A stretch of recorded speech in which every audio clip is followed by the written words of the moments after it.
नमस्कार, माली समाचार हिंदी में आपका स्वागत है। मैं दिनेश माली। फुल चुनावी मोड में आई मोदी सरकार, हर वर्ग को साधने के लिए बनाया खास प्लान। आइए जानते हैं विस्तार से। केंद्र सरकार पूरी तरह से चुनावी मोड में आ गई है। अब केंद्र सरकार की हर योजनाओं को अलग अलग मतदाता वर्गों को साधने की दृष्टि से देखा जा रहा है। प्रधानमंत्री नरेंद्र मोदी ने जिस तरह 51,000 युवाओं को सरकारी नौकरियां बांटी, महिलाओं को स्वरोजगार बढ़ाने के लिए योजना शुरू की और जन औषधि केंद्र की शुरुआत की, केंद्र ने यह साफ कर दिया है कि अगला लोकसभा चुनाव वह इन्हीं मुद्दों पर लड़ने वाली है। चूंकि पूर्व के चुनाव में इन्हीं युवाओं और महिलाओं ने भाजपा को 2 बार पूर्ण बहुमति के साथ सत्ता में पहुंचाने का काम किया था, वह विभिन्न योजनाओं के जरिए इन्हें लुभाकर अपनी जीत की हैट्रिक लगाने की कोशिश कर रही है। आइए जानते हैं क्या है युवाओं को साधने की योजना।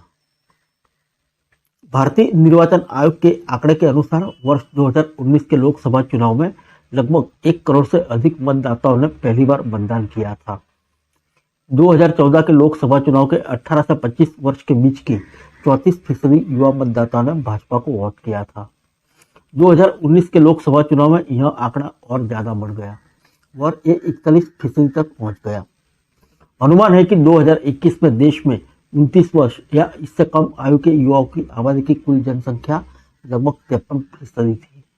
अनुमान है कि 2021 में देश में 29 वर्ष या इससे कम आयु के युवाओं की आबादी की कुल जनसंख्या लगभग 53% थी। इनमें से 15 से 25 वर्ष के लगभग 25 करोड़ युवा शामिल हैं। इस वर्ग को रोजगार, राष्ट्रवाद और प्रधानमंत्री मोदी की छवि प्रभावित करती है। यह मतदाता वर्ग किसी भी चुनाव परिणाम को बदलने की ताकत रखता है। लिहाजा भाजपा इन सभी फैक्टर पर अपने आप को मजबूत करने का काम कर रही है।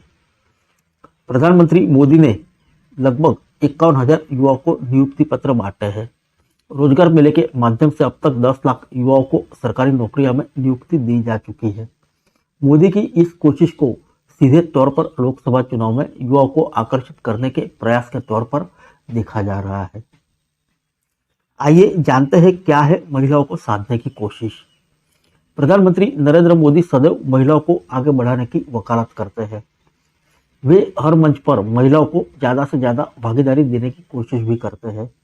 संभवतः यही कारण है कि महिला मतदाता मोदी की बड़ी समर्थक वर्ग उभर कर सामने आई है।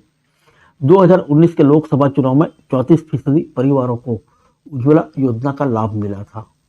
प्रधानमंत्री आवास योजना के घरों का रजिस्ट्रेशन महिलाओं के नाम पर होने से भी उनमें भाजपा के लिए आकर्षण बढ़ा है। संभवतः इसी का परिणाम था कि लगभग 36% महिला मतदाताओं ने भाजपा को वोट किया। हालांकि इस चुनाव में 39% पुरुष ने भी भाजपा को वोट किया था।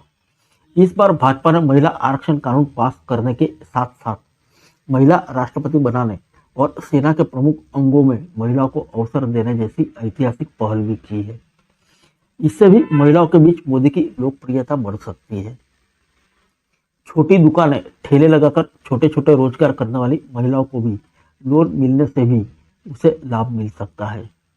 विकसित भारत संकल्प यात्रा कार्यक्रम के अंतर्गत जिस तरह भाजपा ने प्रधानमंत्री मोदी के द्वारा महिला किसानों को 15,000 ड्रोन उपलब्ध कराने की योजना शुरू की है, इसका भी सकारात्मक असर हो सकता है।